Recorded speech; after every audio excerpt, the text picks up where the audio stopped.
The following is a paid commercial program. The products, services, or opinions appearing on this program are not endorsed by this station. Hi, Scott Romine, and welcome to the Gwatney Automotive Minute. Our guest this morning is Jamie Comm from Gwatney Automotive. Thank you. Welcome to the show. Morning, Scott. Good to see you. Hey, let's talk about something. We've had all this weather and all these floods and all this stuff down around Texas and whatnot. A lot of these vehicles, are going to end up in our market. How does that occur? So what happens, Scott, a lot of times these cars end up being paid off by the insurance company, and then they end up at insurance auctions where dealers go in and buy them, not typically new car dealers or used car dealers, but rebuilders who obtain dealer licenses to go buy these vehicles. They try to refurbish them and put them back in the market. Some of the telltale signs you want to look for are going to be like the Carfax. You're going to want to make sure you check that because it will show anything that's been on the Carfax report.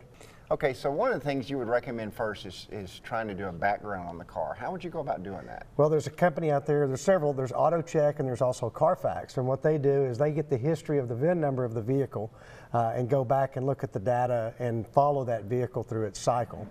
So if it's ever had an insurance claim, in this case would be flood damage, they would be able to check that and it would note it on the title.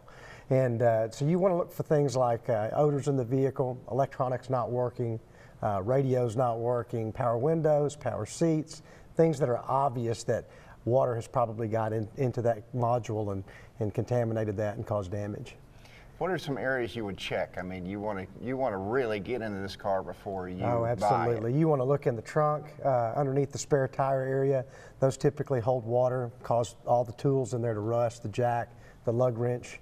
Inside the door jambs, things that are going to be obvious areas that you can see where water has gotten into. Is it true that there are some people out there who have tried to move titles and cars around different states to try to clean that up? Have you run into something like that? Absolutely, yeah. One thing that we're fortunate in Arkansas, we are a salvage title state, but that doesn't prevent somebody from taking that title and getting it washed. Okay, well, we'll keep an eye out, and I appreciate you giving people a heads up. These cars are going to hit the market, and people need to know what to look for. Absolutely. Hey, Scott Romine for the Gwatney Automotive Minute. Thanks for being here, Jamie. We will see you next Friday.